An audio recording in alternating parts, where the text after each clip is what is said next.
우리 존경하는 이종배 예산결산위원장님 그리고 예결산 특별위원님, 더불어민주당 안양 만안 출신 국회의원 강덕구입니다. 윤석열 대통령이 지난 16일 월요일이죠. 이 자리 국회 시정연설에서 53조 4천억이라는 역대 최대치 추경 규모 자리를 처리를 요청했습니다.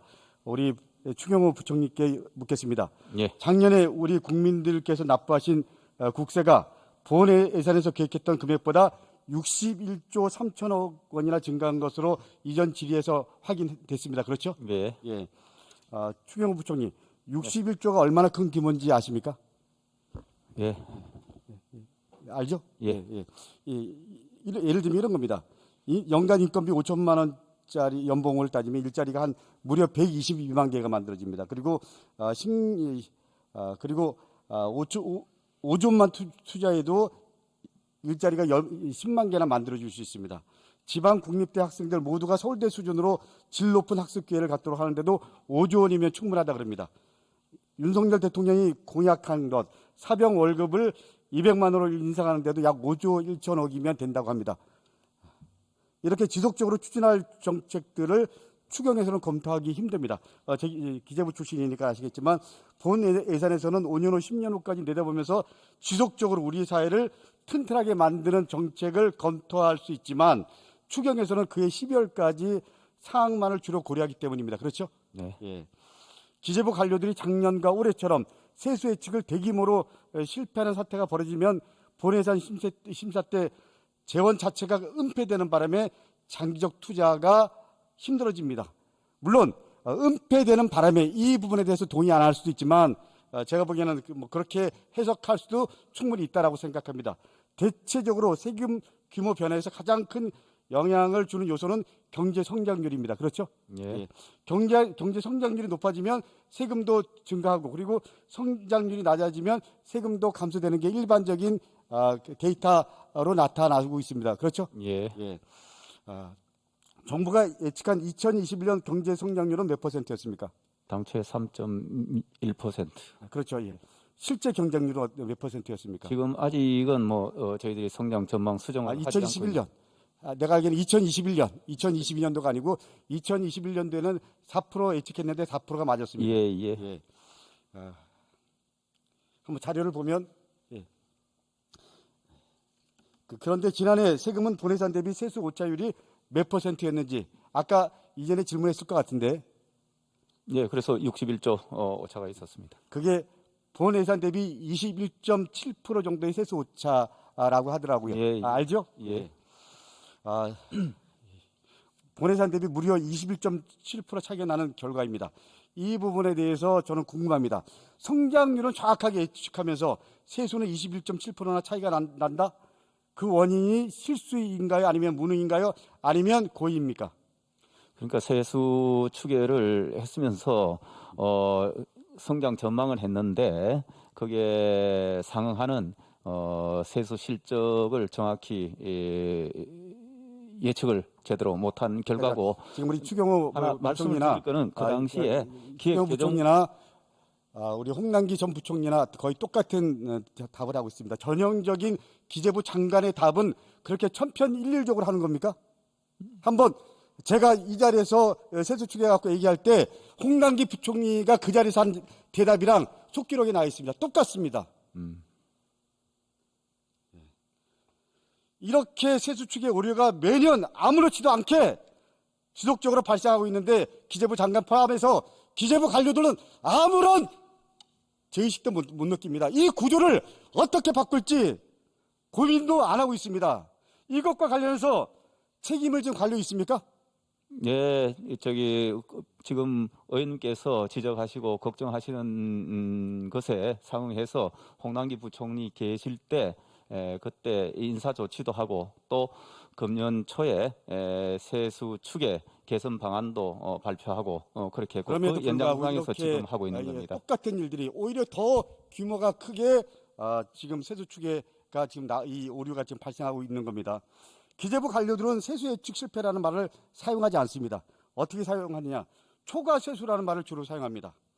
마치 기재부 관료들은 예측은 정확하게 했는데 경제 상황이 예측과 달라져서 세수가 증가했다라는 그런 느낌이 들게 만드는 편입니다. 그렇지 않나요? 그거보다는 분명한 거는 작년에 세수 실적 전망을 잘못했고 그걸 기초로 해서 또 금년을 쳐다보다 보니까 그 추계 전망에 오류가 있었던 거고 우리 그것을 빨리 포착해서 이번에 경정을 하게 된 겁니다. 부총리께서는 다시 한번 이 내부의 구조의 문제인지 이걸 한번 좀 점검해 보시기 바랍니다. 예, 그럴 수 있습니까? 알겠습니다. 다시 한번 얘기했지만 앞에서 제가 얘기한 대로 기재부 관료들은 성장률은 정확하게 예측해. 근데 세수 예측에 있어서는 유독 실패. 이 원인이 뭔지. 초과 세수라는 표현이 아니더라도 세수 은폐라는 표현이 더 전 정확하다고 생각합니다. 우리 그 윤석열 대통령의 첫 번째 공약 1호가 뭐죠?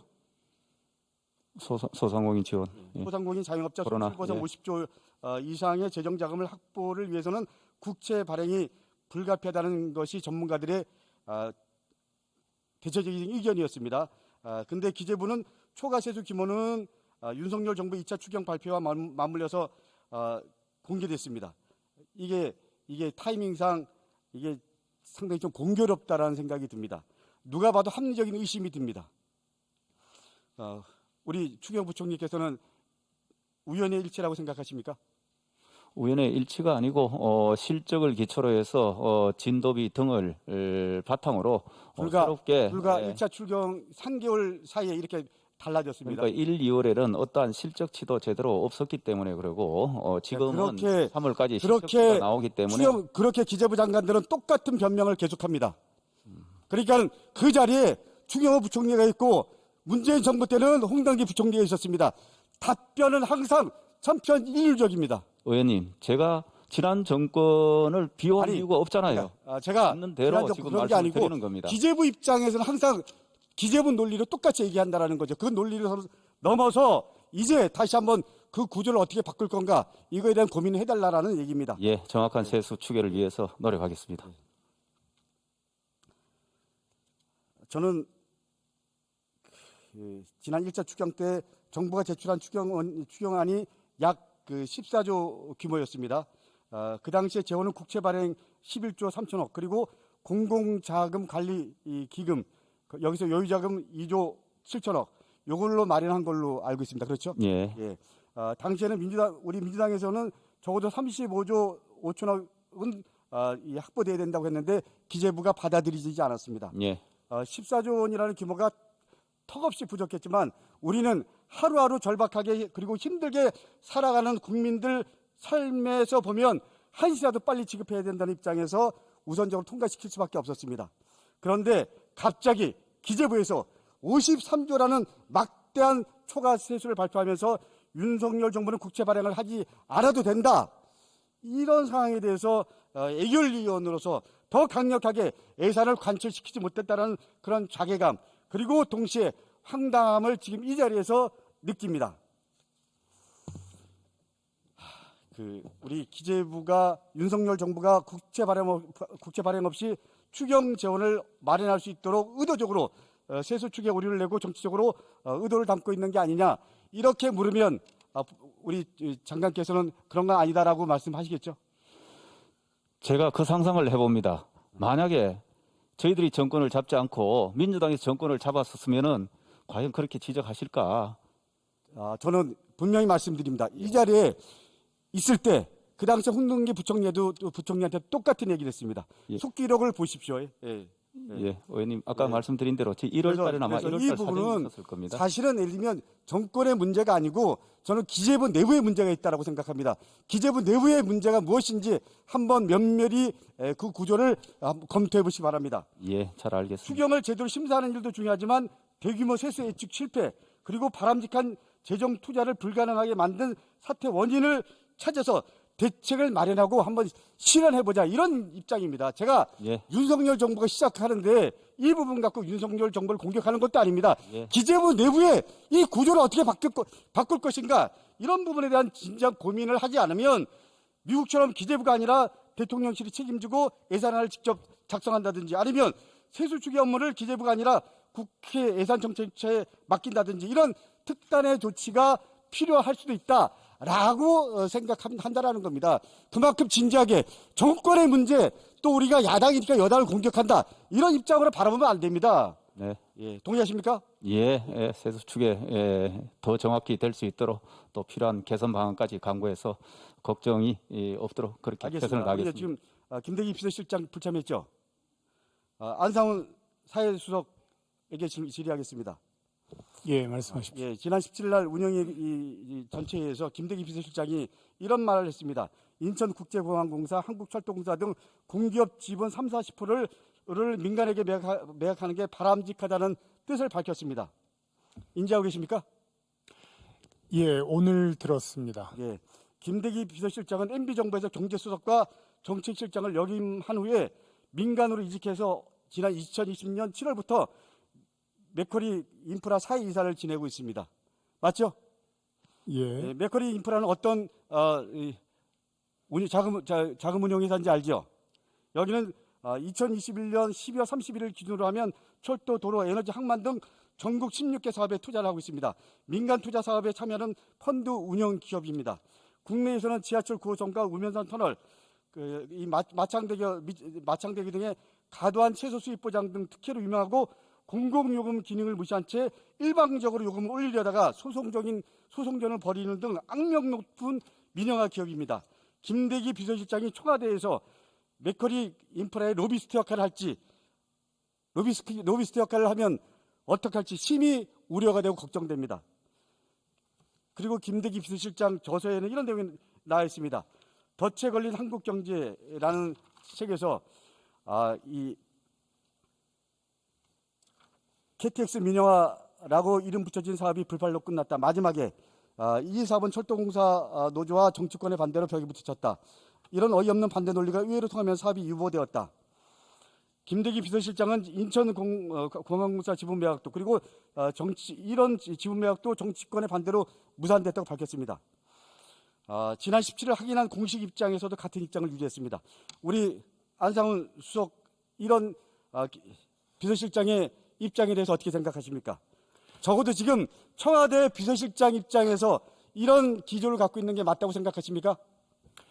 예, 제가 알기로는 그 저서 관련돼서 개인 의견을 피력한 걸로 알고 있고요. 전문가로서 저서를 집필할 때와 공직을 맡아서 수행할 때는 다를 거라고 생각합니다. 오늘 그 경제 정책을 총책임지고 계신 적어도 예를 들면 부총리께서 전문가로서 말씀하신 전문가 걸로 입장과 그리고 공직 입장이 다르다고 했는데, 전문가 입장은 어떻게 보면 나름의 삶의 철학입니다. 그런 거 아닌가요? 그 철학이 말씀하신 대로 비서실장 입장과 달리길 바라지만, 우리가 운영위에서 확인한 바로는 여전히 이런 인식을 갖고 있다는 겁니다. 그 인식의 토대를 갖고 비서실장 역할을 한다. 이거는 심히 우려가 된다라는 거죠. 정리하겠습니다. 윤석열 정부가 출범했습니다. 저는 윤석열 정부 5년은 물론 앞으로 50년, 100년 동안에도 우리 경제, 우리 사회가 더욱더 탄탄하고 건강해지기를 소망합니다. 우리 부총리께서 이걸 정파적 입장에서 바라본다라고 말씀하셨지만, 저 강북구는 윤석열 정부가 성공한 정부가 되길 바랍니다. 우리가 때로는 정치적 입장 갖고 싸울 수 있지만 윤석열 정부가 성공한 정부가 돼야지 대한민국 국민이 삶이 나아지는 거고 대한민국이 나아지는 거 아닙니까? 그런 입장에서 우리는 어떻게 하면 윤석열 정부가 국민의 입장에서 또 대한민국의 역사 입장에서 역사적 소명을 다할 수 있냐, 이런 고민들을 함께 하는 거죠. 네. 그런 입장에서 좀 세소 가서 축에 인사 등 지금까지 행보를 보면 윤석열 정부가 과연 이런 시대적 소임을 잘 해낼 수 있을지 강한 의구심이 듭니다. 이 자리에 계신 우리 윤석열 정부에서 초대 장관직을 맡으신 모든 관료께 진심으로 부탁드립니다. 소명의식을 갖고 그리고 업무를 추진해 주시길 바라고요. 정파적 입장을 떠나서 대한민국의 미래, 그리고 대한민국의 주민들의, 시민들의, 국민들의 삶의 입장에서 윤석열 정부의 5년을 준비하고, 그리고 소임과 소명의식을 갖고 역할들을 해주시기를 진심으로 바라고 희망합니다. 이상입니다.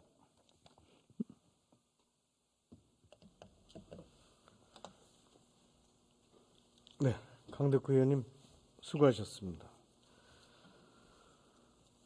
네, 다음은 전북 김제 부안 출신 존경하는 더불어민주당의 이원택 의원님 질의해 주시기 바랍니다.